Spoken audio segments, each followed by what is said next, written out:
બનાસકાંઠા જિલ્લાના ધાનેરા ખાતે જવાહર ચોક સ્થિત આઈ માતાના નવનિર્મિત મંદિરના પ્રાણ પ્રતિષ્ઠા મહોત્સવનો આજે ભવ્ય પ્રારંભ થયો હતો। મહોત્સવના પ્રથમ દિવસે આઈ માતાની દિવ્ય મૂર્તિ સાથે ભવ્ય શોભાયાત્રા નીકળી હતી, જેમાં દલિત સમાજના લોકો મોટી સંખ્યામાં જોડાયા હતા। આઈ માતાની સુંદર મૂર્તિ રથમાં બિરાજમાન થઈ ધાનેરા શહેરના મુખ્ય માર્ગો પર ફરી હતી, જ્યાં મોટી સંખ્યામાં ભક્તોએ દર્શન કરી ધન્યતા અનુભવી હતી। આ ભવ્ય ધાર્મિક ઉત્સવમાં દૂર દૂરથી ભક્તો ઉમટી પડ્યા હતા અને સમગ્ર વાતાવરણ ભક્તિમય બની ગયું હતું।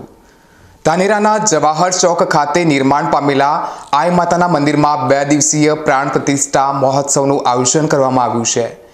આજની શોભાયાત્રા આ મહોત્સવનો એક ભાગ હતી।